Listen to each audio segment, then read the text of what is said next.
I've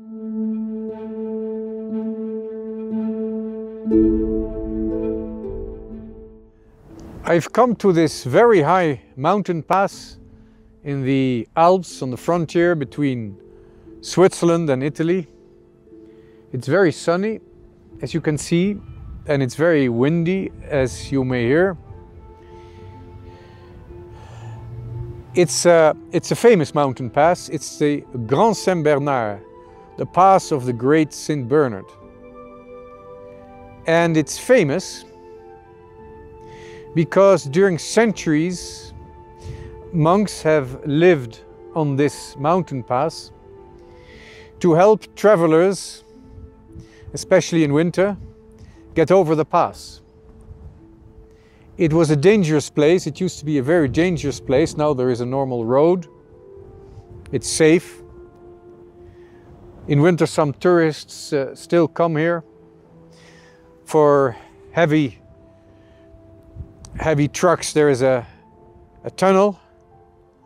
It's hard to imagine what this place was like just 100 or 200 years ago. These monks were dedicated to helping travelers safely over this pass, or save those who are lost in the mist, in the cold, in the snow. But first of all, they were consecrated to God. And as we are here on this pass, guarded by monks, we can reflect on the spiritual meaning, the divine meaning of a mountain pass. It is the passage from one country into another, and therefore it's like the image of the passage of one period in our lives to another, which we call an initiation. A mountain pass is actually, especially when there are monks on top of it, helping the travelers, is a sign of initiation. And it shows, in its symbolic way, that we all need people on moments of passage in our lives. During an initiation, we need somebody to help us go through it in order to get a new knowledge, a new experience, which makes us capable of living in that new period of our lives.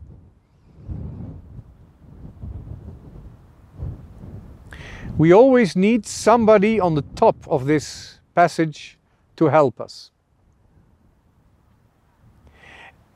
And of course, we learn a lot in our lives. We have teachers, we have professors, and they teach us their knowledge. We can get diplomas by their teaching, by listening to their teaching and by succeeding in assimilating their knowledge. That's not really an initiation. That's just teaching. It already is more than just teaching when you have, for example, a professor in medicine who is a very good doctor and helps you all also to sort of understand, get to know knowledge which cannot be transmitted in books or by video, by simply assimilating the knowledge. A good doctor knows that it's not the application of some notions, application of some formulas, application of a method, but that it's an art. It's an art that grows with experience. In every art there's always a part that cannot be defined, that can be transmitted only by a master who has pupils that are open to listen to the master. And remember, in another non-conceptual, but more personal way what the master has said, what the experienced doctor has said. That already is a kind of initiation.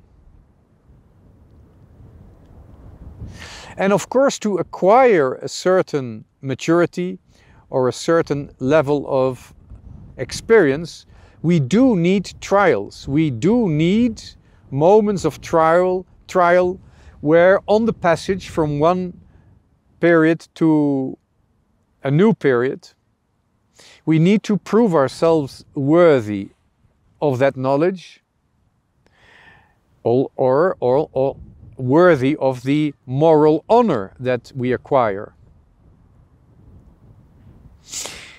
There are also, and that is the real noble, in the most noble sense, the real initiation is where we are initiated by somebody, not to some abstract knowledge, not even to an experience that the master has mastered, but to a level of unknowing and incompleteness in life that will be with us until the end and that we have to deal with. Something is incomplete in our lives, and on top of that, we will never have time to complete it because we are mortal. We will never be complete in this life. And so we need people that initiate us to what some mystics in the Middle Ages called the cloud of unknowing. We have to give our ignorance a place in our lives so that this ignorance becomes a wise ignorance. A wise man knows his limits, he knows his incompleteness. He knows that maybe man is made for fullness, but he will not achieve this in this life, and he will not achieve it by himself. Now, with these trials that lead us into a sphere, a realm of unknowing, the period after is not the most important part, but the passage, the threshold. That's where man must achieve his capacity to deal with the incompleteness, with the darkness, with the ignorance, the unknowing that follows the initiation. What I want to say is that the rite of initiation or whatever it is, the ritual or the moment, the trial of initiation becomes extremely important when the period that it leads to is dominated by the unknowing, by the incompleteness. Because that passage is like the last moment when somebody can really transmit something to you. After that, you're on your own.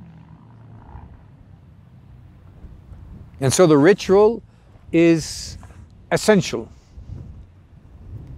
And of course, in the end, the greatest unknowing to us, we may have faith, but that doesn't mean you know it. The greatest unknowing for us is what follows death. We can speculate about it. There's a few things that Christianity teaches and that other religions maybe teach us that we can understand, but it is dominated by unknowing. And in fact, all rites of initiation, all truly useful and wise rites of initiation are in some way or another a prefiguration of the last passage, the last threshold, which is death. And this means that all the initiations that do not in some way or another reflect the final passage of death, they are delusional. There are many initiations that may appeal to us, that give us a sense of discovering something new, something secret, but they are delusional, they're untrue. And our world is full of it. Especially the internet is full of initiations that are untrue, that are false. But there's many other moments where we learn something new, which may be very exciting, but that's say just the contrary of a real initiation. There are new secrets that are no secrets at all, that are illusions, that make us believe that this life is it. That this life is about pleasure, it's about wealth, it's about dominating others. There are plenty of initiations in our lives. That means a certain moment of trial or difficulty or secrecy, where we actually enter into a universe that is fake. Although today we use a very nice word for it,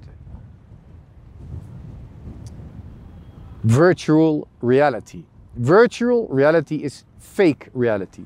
It's an illusion. It doesn't prepare us for death, it doesn't prepare us for life, it's just a trap. We get attracted by a light that is not a real light, it's a fading light. It's the light of a world that is passing. On the other hand, there are many moments in our lives and in our culture where man is initiated to reality in new ways, and very often these are in the realm of sports. Because in sport you can have a very old, experienced coach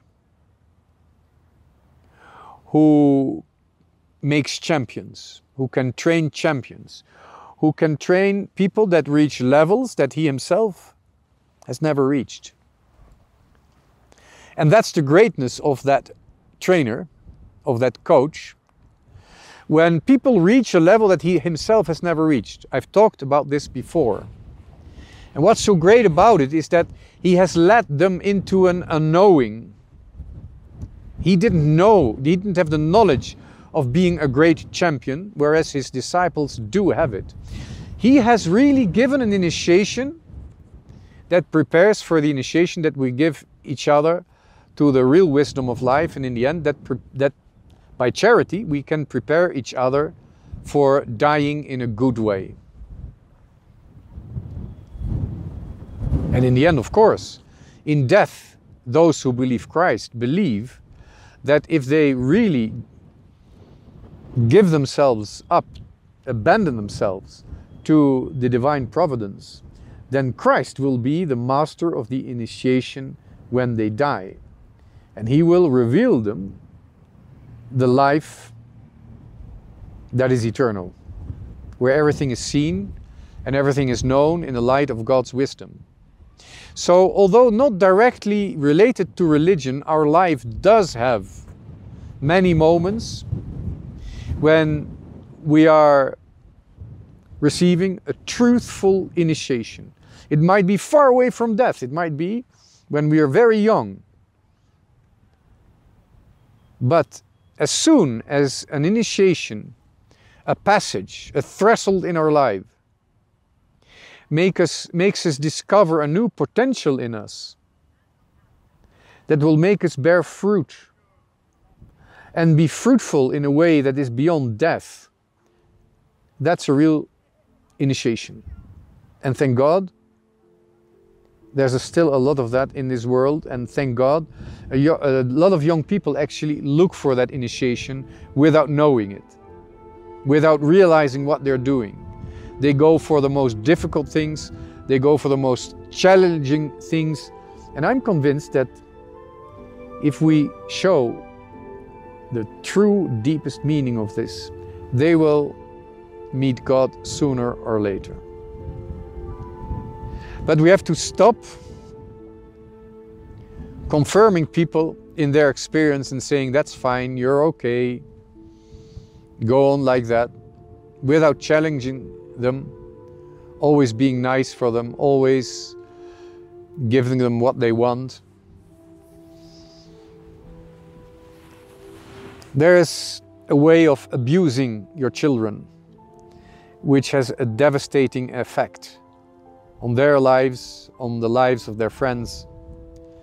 And that child abuse is spoiling them, never giving trials to your children,